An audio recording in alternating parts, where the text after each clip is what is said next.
J'ai eu plusieurs fois la demande ces dernières semaines, comment est-ce que tu fais, Déborah, pour toujours avoir cette espèce d'état d'esprit au top? On dirait que tout va toujours bien dans ta vie.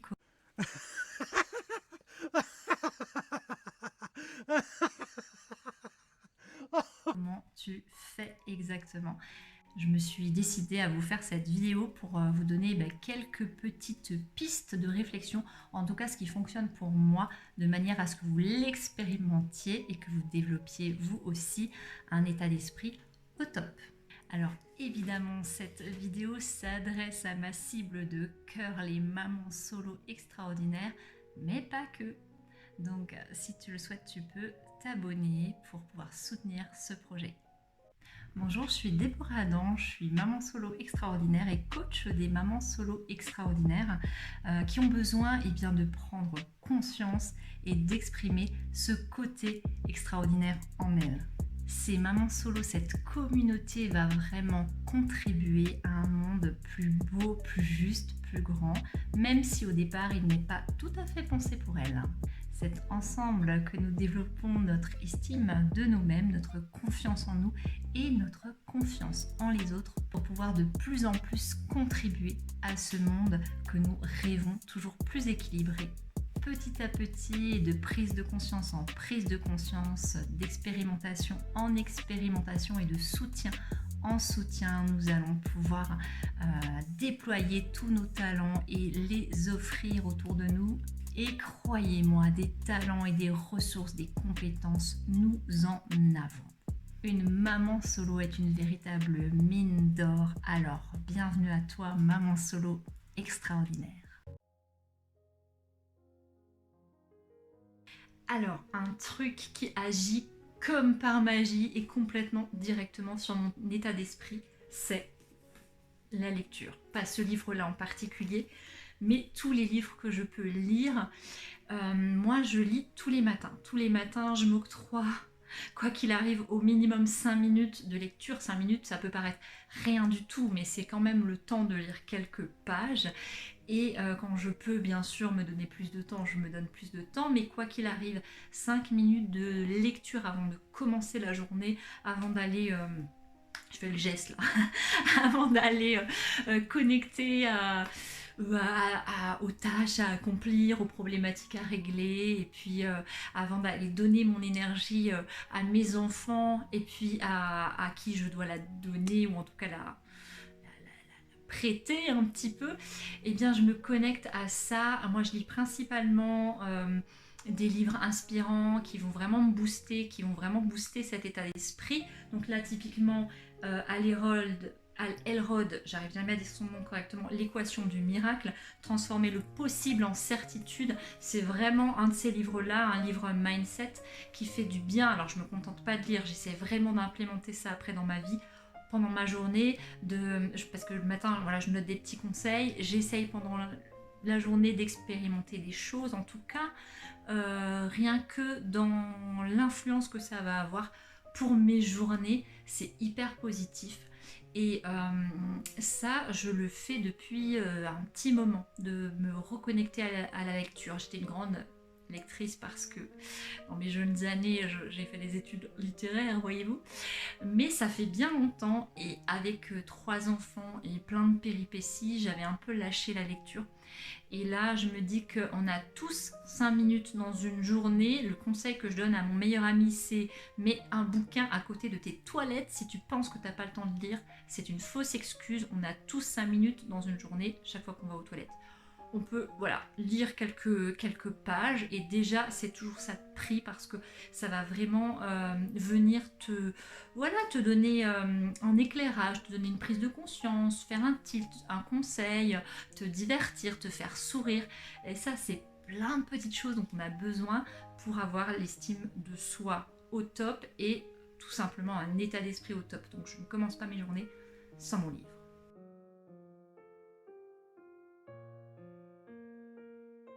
Un truc dont je t'ai parlé tout dernièrement et qui fait partie de mon quotidien et qui vraiment a une influence sur mon état d'esprit, mais très très très concrètement, hein. Moi je le vérifie, c'est simple, il y a un avant et un après, c'est le sport.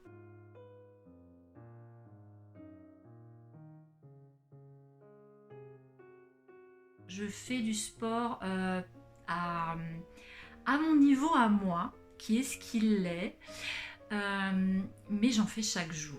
Bon, je ne suis pas une athlète, je ne suis pas une sportive de haut niveau, je fais des sports qui me plaisent, je cherche avant tout le plaisir.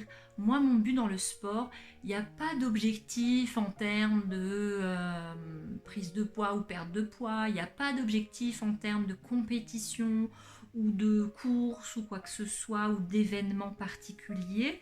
Moi, mon objectif, c'est simplement de me garder en bonne santé le plus longtemps possible. Moi, mon but dans la vie, c'est d'être avec ma marmaille, mes enfants, mes loulous, en forme le plus longtemps possible, de pouvoir continuer à leur courir derrière quand ils sont en vélo, de pouvoir continuer à jouer avec eux et à l'intérieur et à l'extérieur, de grimper aux arbres, de faire tout ça. Moi, j'ai besoin de me dire que je suis une maman qui est en forme et qui peut du coup leur offrir plein de son énergie, plein de ce qu'elle est.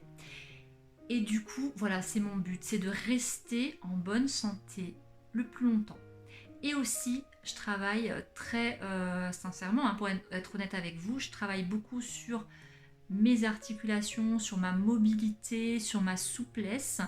Mais c'est toujours dans le même but, hein, c'est vraiment de pallier certains signes de vieillissement, par exemple, et certains signes voilà, de mauvaise santé ou de, je sais pas comment on dit, de rabougrissement. Enfin voilà, je veux pas me rabougrir, hein, je veux pas, voilà, je veux être en forme, je veux être mobile, je veux que mes articulations ils me fassent pas mal, je veux pas souffrir. Voilà, moi en fait dans ma vie c'est ça, je veux pas souffrir. Je veux être bien, je veux être en bonne santé, je veux kiffer.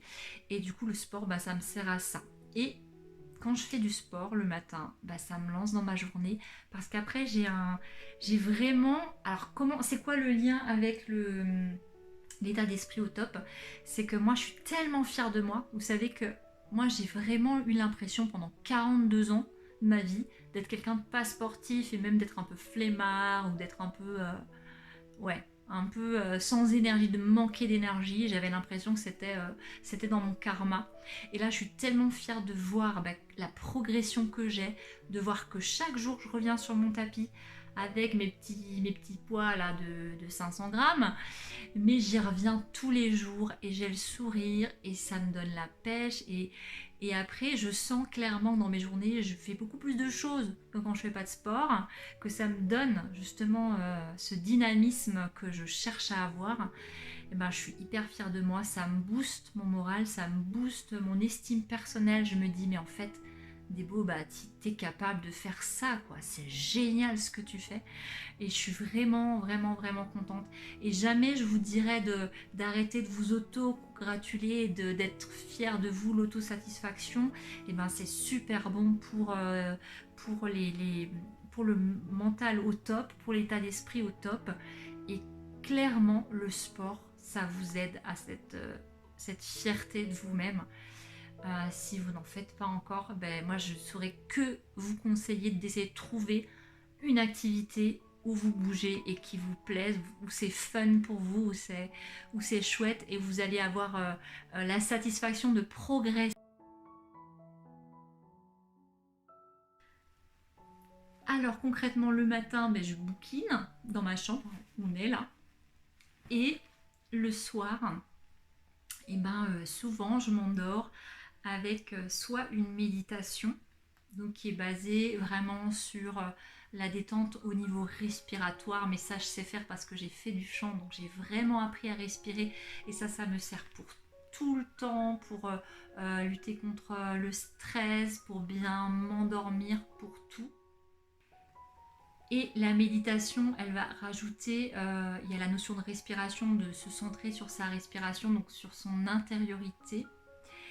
Et eh bien ça va développer vraiment un ancrage, une perception de soi différente et une affirmation de soi qui sont très intéressantes pour justement développer l'état d'esprit au top.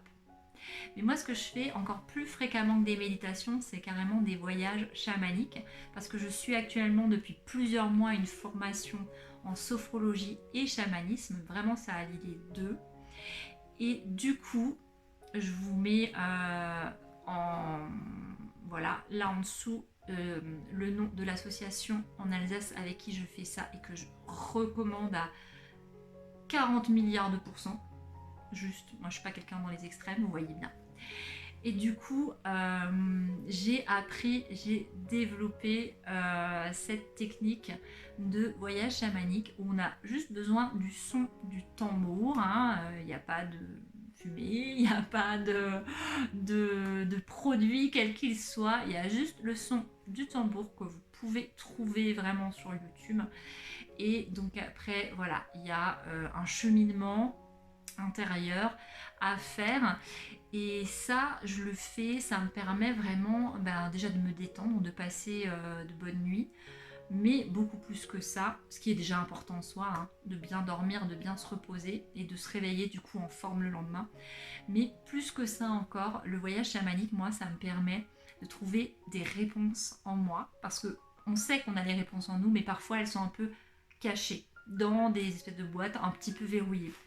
Et clairement, le chamanisme, c'est un truc qui te permet d'aller faire sauter des verrous et aller trouver des réponses que tu as en toi, d'aller conscientiser certaines choses, tout en créativité, tout en légèreté et seulement au moment où tu es prête à ça.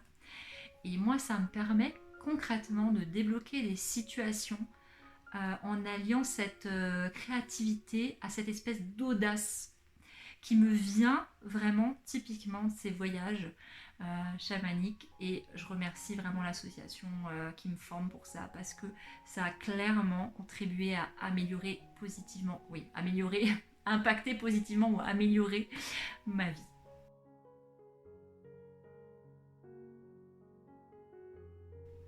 Alors là, je te retrouve dans mon salon devant ma télé que je n'utilise quasiment plus au quotidien. Alors moi, quand je veux vraiment me détendre, me faire plaisir, je fais plein d'autres choses que de regarder la télé. Je ne l'ai pas en fond sonore dans la journée, elle n'est pas allumée comme ça pendant qu'on fait autre chose. Elle reste éteinte, sauf quand mon petit loulou de 4 ans la regarde à des temps bien déterminés dans la journée, pas extensible ad vitam aeternam, et sur des programmes ciblés. Moi, pour ma part, je la regarde de temps en temps, enfin, disons que je regarde l'écran, mais clairement, je vais plutôt aller choisir sur des plateformes de rediffusion ou de diffusion de certains programmes. Je vais choisir des choses qui me divertissent ou des choses qui m'enseignent certaines disciplines, certains aspects, certaines choses. Et en dehors de ça, clairement, je n'utilise pas du tout cet objet. C'est-à-dire que j'ai arrêté de regarder les informations télévisuelles, j'ai arrêté de regarder les programmes stupides, j'ai arrêté de regarder. Du coup, voilà, on l'a éteint carrément parce qu'entre les infos et les trucs bêtes, il n'y avait plus rien. Donc, du coup, la télé, elle est éteinte.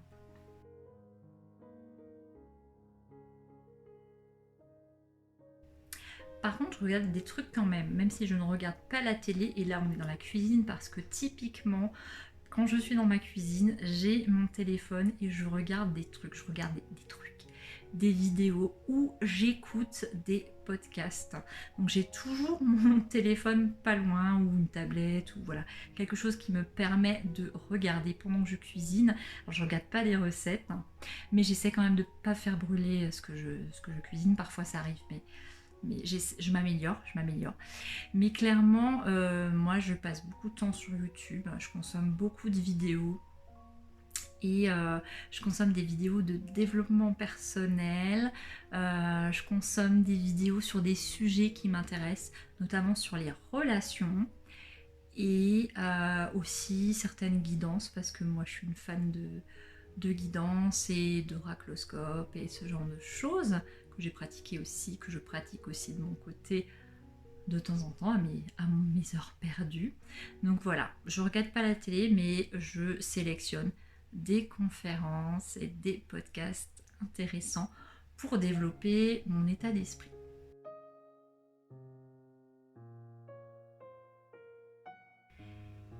puisqu'on est dans la cuisine, je te parle aussi d'alimentation parce que ça aussi, ça influe, ça joue vraiment un rôle. On s'en aperçoit peut-être pas tout de suite, mais ça joue un grand rôle sur ton état d'esprit. Quand tu consommes des choses qui sont très travaillées, très transformées, j'entends travailler, transformées par d'autres personnes que toi, par d'autres mains que les tiennes, bah ça a tendance à t'alourdir, à alourdir tes journées, alourdir ta façon de penser, ton rythme de réflexion, ta créativité, alourdir ton corps, bien évidemment aussi, ça va de pair.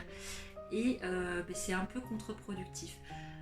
Contrairement à ça, quand tu commences à manger des bonnes choses savoureuses qui sont issues de jardin, par exemple, tu vois, je parle de légumes, ce genre de choses, légumes et fruits, par exemple, ben, tu t'aperçois vite que tu vas avoir un regain d'énergie. Normal, c'est bourré de vitamines, au contraire des plats surgelés et cuisinés par de grandes usines polluantes qui mettent beaucoup moins de vitamines dans leur préparation, alors que les légumes, c'est tout plein de ça.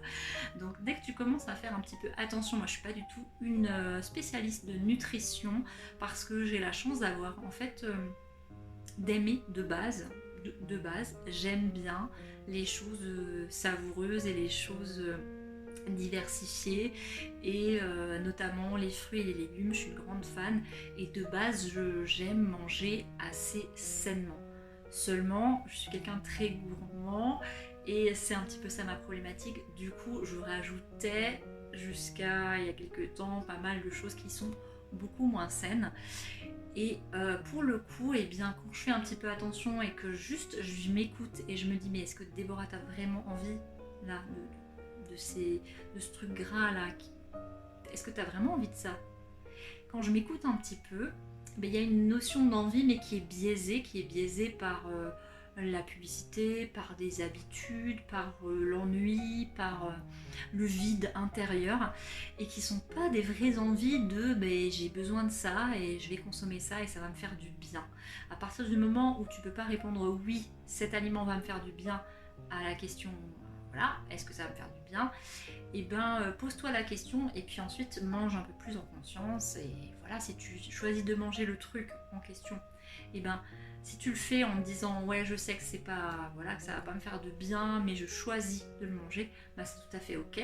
Moi ce que je veux vraiment dans ta vie et ce qui est important pour moi, l'état d'esprit au top pour moi c'est un état d'esprit que tu choisis. Donc choisis. Et ensuite, donc ça c'est l'alimentation. Ce qui est super important aussi, c'est voilà, c'est un bol, c'est pas un bol qui est important, c'est ce qu'il y a dedans, c'est de s'hydrater. Alors ça, moi je suis une grande adepte du j'oublie de m'hydrater. Heureusement j'ai mes enfants qui me disent est-ce que maman ton verre là il semble vide, du coup t'as rien bu, du coup t'es sûre que tu veux pas boire? Parce que moi j'oublie de base, sauf que depuis que je fais du sport, c'est un petit peu plus automatique. Mais je perçois les bienfaits, que ce soit sur ma peau, que ce soit sur ma vitalité, mais ouais, j'ai l'impression en fait que quand je bois, je me nettoie carrément de l'intérieur. Donc je t'invite à faire pareil. Bon, je sais pas si t'as remarqué, mais dans ma vidéo là, je passe du vous au tu et du tu au vous. Alors, on va se mettre d'accord. Quand je dis vous, c'est le vous inclusif, où il y a plusieurs personnes. Et quand je dis tu, je m'adresse à toi particulièrement. On fait ça?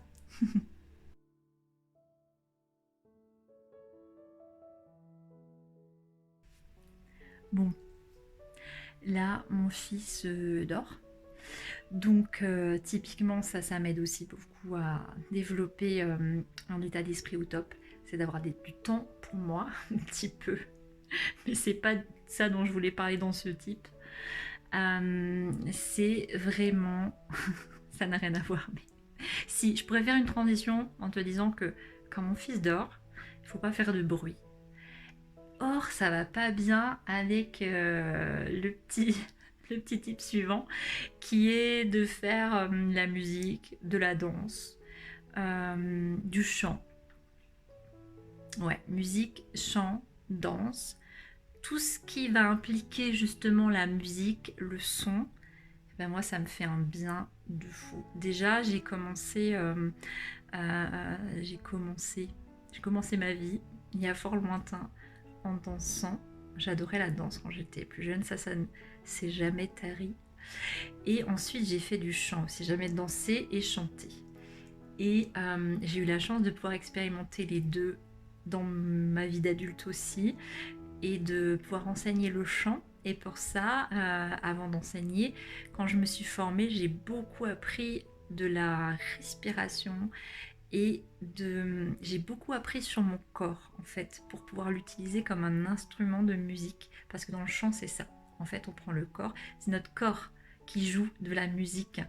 Et ça apprend, ça développe plein de choses.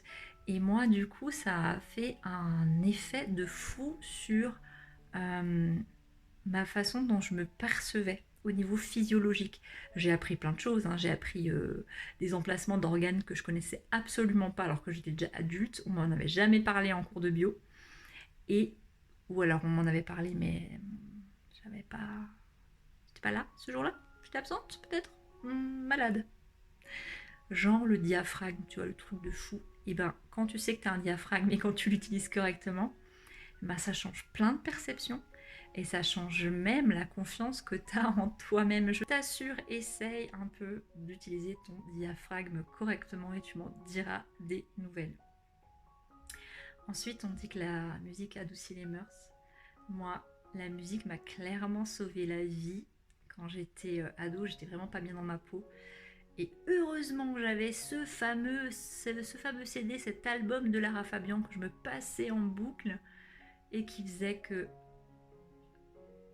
et ben, je tenais la vie grâce à ça.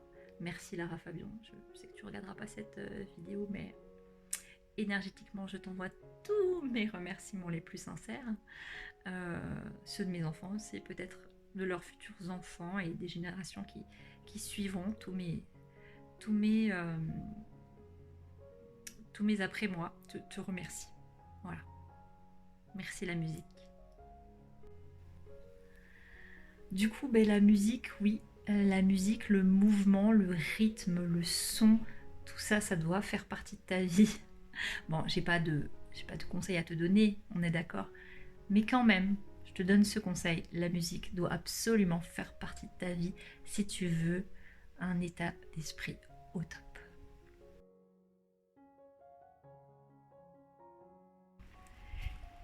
Et donc un truc qui va vraiment booster ton mental, booster ton moral, booster ton âme, c'est de se balader dans la nature, dans la forêt, d'aller dehors. Et ça, je te le conseille. Je le faisais pas il y a quelques années, je le fais maintenant.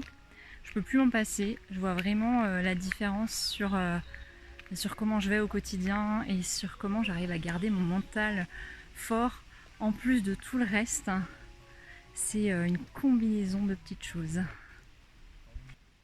je veux voir des petits poissons. 3 araignées d'eau. Oh, t'as vu des araignées d'eau? Oh là.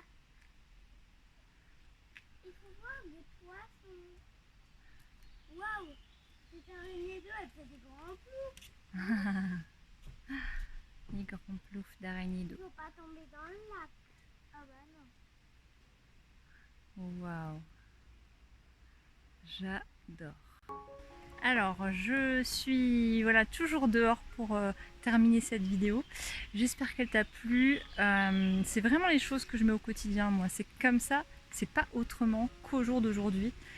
Actuellement, dans ma vie quotidienne, je booste mon état d'esprit et c'est pour ça qu'il est au top, en fait. C'est juste pour tout ça. Donc, je te laisse expérimenter et surtout revenir vers moi, me raconter ce que ça fait pour toi. Et à très vite!